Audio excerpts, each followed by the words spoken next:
नमस्कार दोस्तों, आप देख रहे हैं सरकारी जॉब भर्ती और मैं हूं हेमेंद्र साहू। दोस्तों, आज की टॉपिक में देखने वाले हैं गणित से संबंधित महत्वपूर्ण क्वेश्चन आंसर जो कि बहुत ही इंपॉर्टेंट है। इसमें हम 5 जो कि क्वेश्चन आंसर देखेंगे जो कि बहुत ही अच्छा है। इसी तरीके से क्वेश्चन जो कि व्यापम में हमेशा पूछे जाते हैं। दोस्तों, एक चीज़ यहाँ पर कहना चाहता हूँ, यहाँ जो गणित है वहाँ सीजी पीएससी है, सीजी व्यापम है, सब इंस्पेक्टर है, एडीओ का है या फिर जो शिक्षक भर्ती होने वाला है, इससे संबंधित महत्वपूर्ण क्वेश्चन है जो कि प्रत्येक एग्जाम में आते हैं। ठीक है, तो फिर अगर आप चैनल पर नए हो तो चैनल को सब्सक्राइब कर देना और बेल आइकन को जरूर दबा देना, और साथ ही अगर वीडियो आप लोगों को अच्छा लगे तो वीडियो को लाइक जरूर कर देना। चलते हैं यहाँ पर पहला क्वेश्चन की तरफ देखते हैं। यहाँ पर पहला क्वेश्चन क्या लिखा है कि राजेश एक घड़ी 200 रुपये में खरीदता है।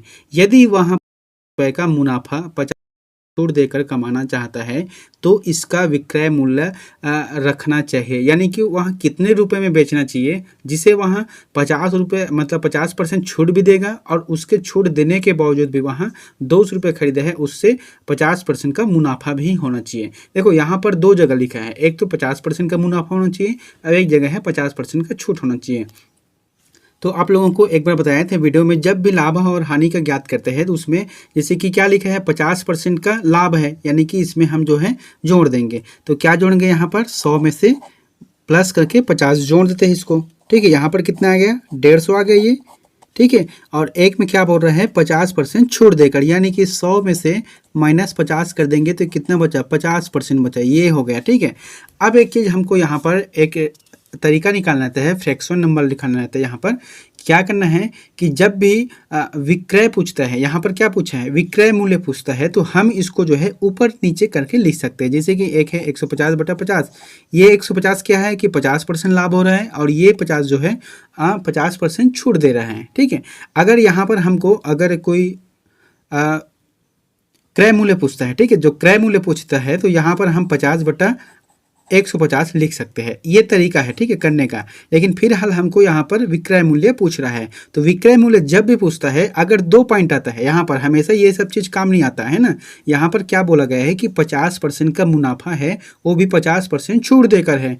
तो इसको हम क्या करेंगे, यहाँ पर 150, क्योंकि ये 50% बन रहा है, बटा करके लिख देंगे 50%। ये क्या आ गया है यहाँ पर, ठीक है, जो छूट देने की प्रवृत्ति, उसके बाद गुना कर देंगे, कितना है यहाँ पर 200 रुपये में खरीदता है, क्योंकि ये जो इसका मूल रेट है, इसका मूलधन में खरीदे है। ठीक है, इसका जो खरीदे रेट क्या है 200 रुपये है, तो यहाँ पर हम लिख देंगे 200 रुपया। अब इसको जो है आपको हल करना है। देखो, यहाँ पर अब ऐसा आने के बाद इसको हम जो है एक दूसरे से काट देते हैं। ठीक है, जितना ज़्यादा काटेंगे उससे अच्छा क्वेश्चन जो है हल होता है। तो यहाँ पर 1 0 को यहाँ से 1 से काट देते हैं। ठीक है, अब बचा क्या, यहाँ पर 5 है, यहाँ पर 15 है, यहाँ पर 200 है, तो इसको हम एक बार में चला गए, यहाँ पर कितनी बार में चला गया है ना, तो ये आ गया 4 बार में चला गया। ठीक है, और यहाँ पर 0, ठीक है, 40 बार में हो गया।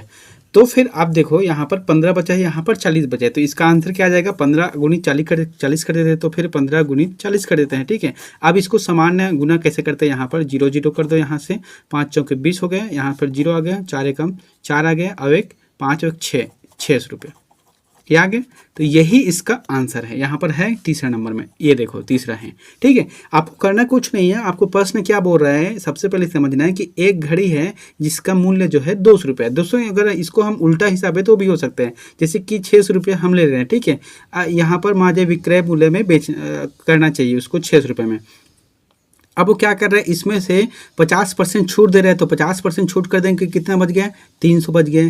तो यही इसका आंसर हो जाएगा, क्योंकि 50% छूट देने के बाद 300 बच रहा है, क्योंकि यहाँ पर जो 200 रुपये घड़ी है और 50 रुपये का मुनाफा है, तो 200 का 50% कितना होता है, 100 होता है, तो यहाँ पर 100 डाल दो तो कितना आ गया, 300 आ गया। ठीक है, अब यहाँ पर 300 का जो 50% पुनः छूट दे रहा है, अगर उस छूट को नहीं लिखते हैं तो फिर 300 डाल देते हैं, तो कुल मिलाकर 600 आ गया। तो इस तरीके से इसको हल करते हैं। ठीक है, आपको करना क्या है कि जो 200 रुपये दिया गया है खरीदी रेट है, उसके बाद जो है 50 रुपये उसमें कमाता है, फिर अगर उसमें भी छूट करते हैं फिर भी 50 रुपये वो कमा रहे हैं, तो इसका जो आंसर आ जाएगा वहाँ 600 आ जाएगा। तो दोस्तों, इस तरीके से हल करते हैं। मैं ये नहीं कह सकते कि यही प्रश्न देगा, लेकिन हाँ, इसी तरीके से जो भी क्वेश्चन आंसर देगा तो आप लोगों से ईजी तरीके से बन जाएगा। ठीक है, व्यापम या फिर पीएससी में यही नियम है, अगर गणित को अगर हम एक सवाई मान के हिसाब के गुना का भाग करेंगे तो बहुत समय लगता है, इसलिए जितना हो सके शॉर्टकट ट्रिक हम हल करने के लिए कोशिश करते हैं। ठीक है, यहाँ पर सेकंड क्वेश्चन देखते हैं।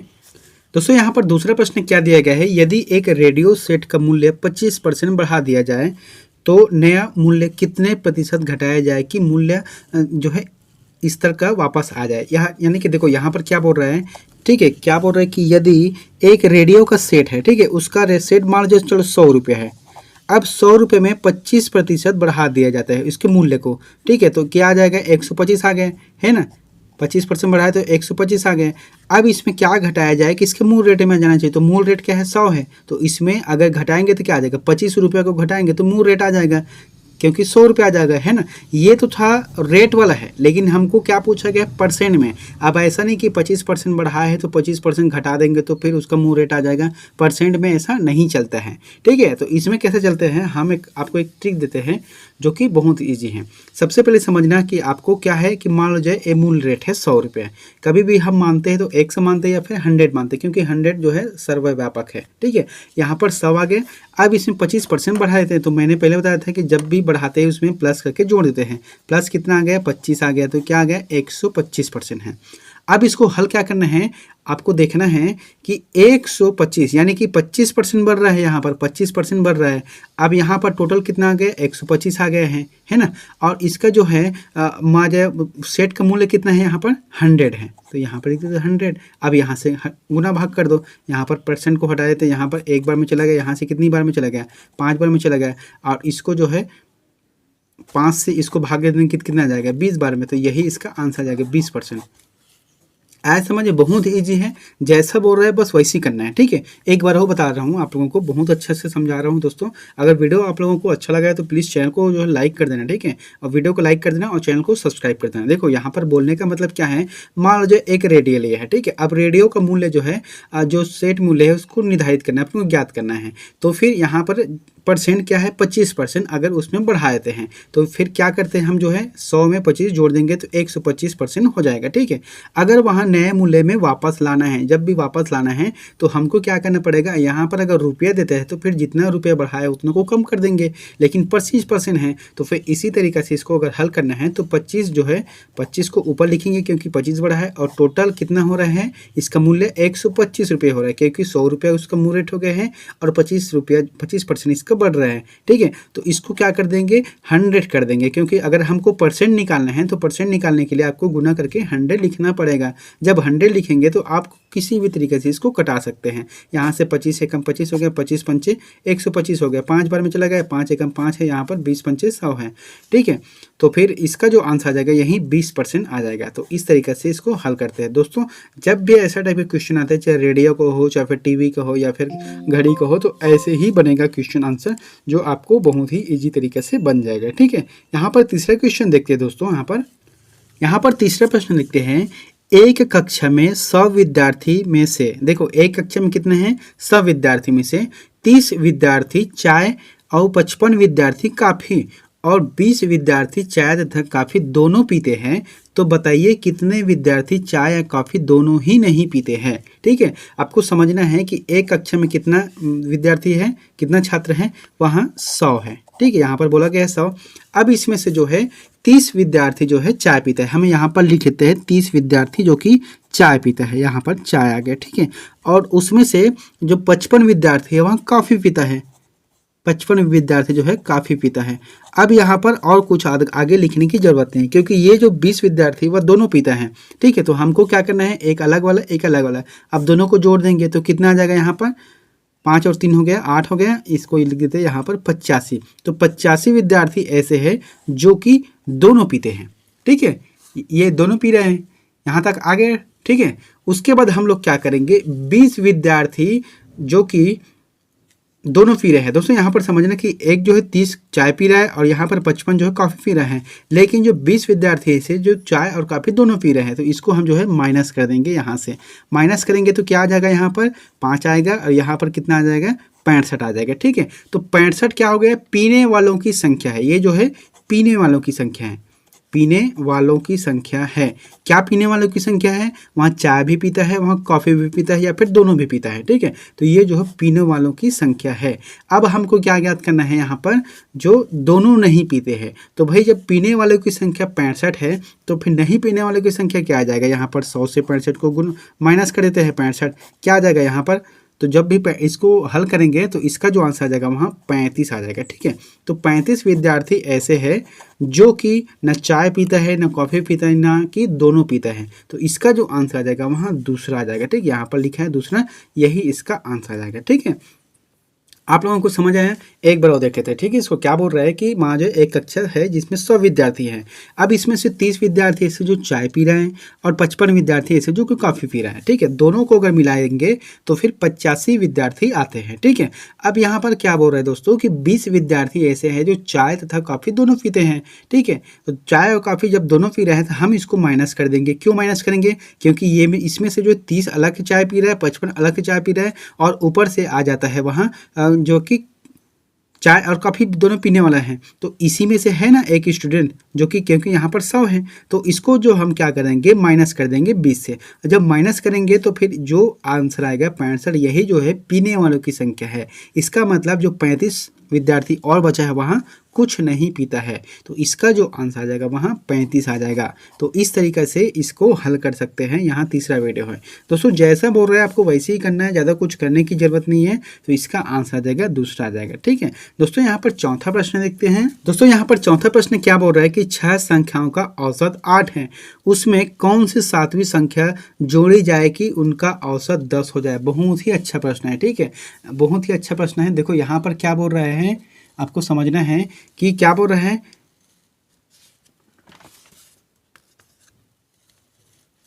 6 संख्याओं का औसत 8 है। अब हम लोगों ने अभी तक जो है इसको हल कैसे करते हैं, जैसे कि 6 संख्या है जिसका औसत 8 है, यानी कि 6 गुणित 8 कर देंगे तो कितना आ गया, 6 8 48। ये जो है 6 विद्यार्थियों का, सॉरी 6 संख्याओं का औसत है। ठीक है, यहाँ पर 48 आ गया है। अब देखो यहाँ पर क्या बोला गया है, 6 गुणित 48, 6 गुणित 8 बराबर 48 हो गया है। अब ये बोल रहा है जैसे कि 1 2 3 4 5 6, इसका जो औसत कितना है, 8 है। अब इसमें कहने का मतलब है इसमें 7वां अक्षर यानी कि 7वां संख्या क्या जोड़ा जाए कि जो 8 का औसत है वह 10 हो जाए। तो इसमें जो कौन सा संख्या जोड़े कि जो 8 है उसकी जगह 10 हो जाए, यानी कि यहाँ पर 7 जो 7वीं संख्या होगा और यहाँ पर 10 होगा, यही तो होगा ना। तो इसका आंसर क्या आ जाएगा, यहाँ पर 17 आ जाएगा। 7 को 10 से गुना करेंगे तो 17 आ जाएगा। अब यहाँ पर देखना जो है आपको यहाँ से इसको घटा देना है, 70 माइनस 48, आंसर क्या आ जाएगा, यहाँ पर 22 आ जाएगा। अब देखो क्यों आएगा 22, सबसे पहले प्रश्न समझना बहुत ही आसान है।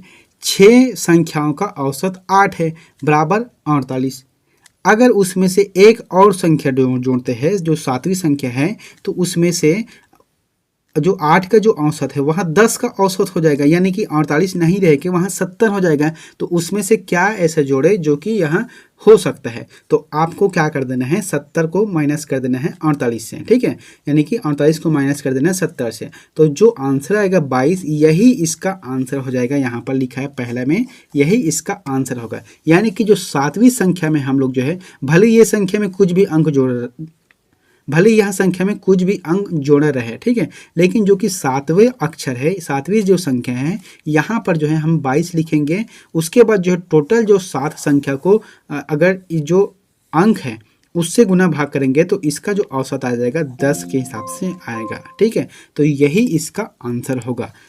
आया समझ में? हाँ, देखते हैं 5वें क्वेश्चन को।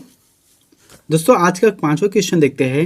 60 विद्यार्थियों की एक कक्षा में औसत अंक 82 हैं और उस विषय में लड़कों और लड़कियों के औसत अंक जो है क्रमशः 80 और 85 हो, तो कक्षा में लड़कों की संख्या बताइए। बहुत ही अच्छा प्रश्न है।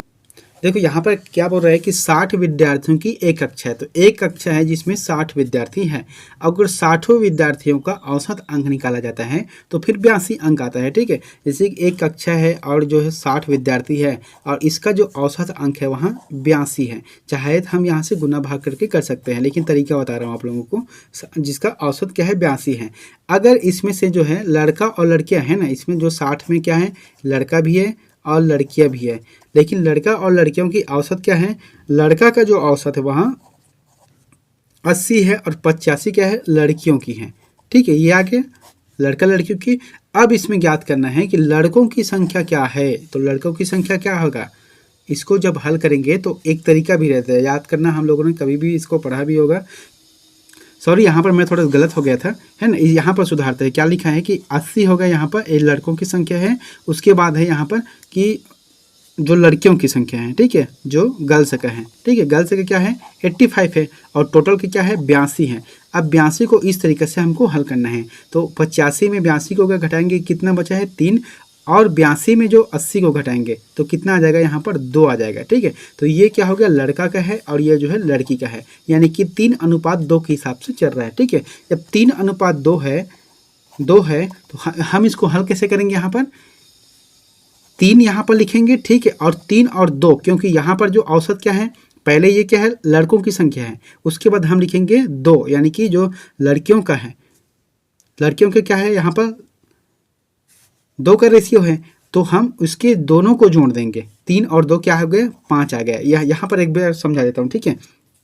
देखो जो लड़कों का रेशियो क्या है 3 है और लड़कियों का क्या है यहाँ पर 2 है, ठीक है। अब अपने को करना क्या है, यहाँ पर लड़कों को अगर ज्ञात करना है तो 3 लिखेंगे, अब बट करके हम लिखेंगे 5, क्योंकि ये जो है 82 में जुड़ा हुआ है, क्योंकि 82 में क्या है लड़का और लड़की दोनों हैं, ठीक है। तो हम क्या कर देंगे 3 और 2 करके 5 लिख देंगे। गुना करेंगे तो किससे गुना करेंगे हम 60 से करेंगे, क्योंकि यहाँ पर टोटल विद्यार्थियों की संख्या 60 है ना। तो अब इसको आप हल कर दो। जब इसको हल करोगे तो क्या आ जाएगा, यहाँ पर 5 एकम 5 आ गया और यहाँ से कितनी बार में चला गया 15, है ना, सॉरी 15 नहीं 12 बार में चला गया, 12 पंचे 60 हो गया, ठीक है। 12 पंचे जब 60 आएगा तो फिर 12 तिया 36, तो इसका जो आंसर आ जाएगा 36। यही जो है लड़कों की संख्या है, लड़कों की संख्या है, ठीक है। अगर लड़कियों की संख्या ज्ञात करना तो यहाँ पर क्या कर देंगे 2 को ऊपर लिखेंगे, उसके बाद 5 को नीचे, क्योंकि यहाँ पर औसत में यही है 82 में क्या है लड़का और लड़की दोनों जुड़ा हुआ है। तो हम क्या कर देंगे 5 कर देंगे, उसके बाद जो है 60 कर देंगे। अब इसको हल क्या करेंगे, जब भी इसको हल करेंगे तो यहाँ पर कितना आ गया 12 आ गया, ठीक है। अब यहाँ पर 12 आ गया तो फिर 12 गुणित 2 कर देंगे, बाद में 24 आ गया। तो 24 और 36 को जोड़ेंगे तो कितना आ जाता है 60 आ जाता है, क्योंकि टोटल विद्यार्थियों की संख्या 60 है। तो इसी तरीके से हल करना है। यहाँ पर पूछा क्या गया है लड़कों की संख्या पूछा गया है, इसका मतलब लड़कों की संख्या जो है 36 आ गया है। तो इस तरीके से आपको हल करना है, जैसा बोल रहा है आपको वैसे ही करना है, ठीक है। तो दोस्तों इस तरीके से आज से क्वेश्चन जो कंप्लीट होता है और इसमें से अधिकतर प्रश्न पूछे जाते हैं या फिर इसी तरीके से पूछे जाते हैं। तो फिर अगर जब भी ऐसे क्वेश्चन आता है तो आप जो है इजी तरीके से इसको बना सकते हैं, ठीक है। मिलते हैं नेक्स्ट वीडियो में एक नई जानकारी के साथ। Thank you.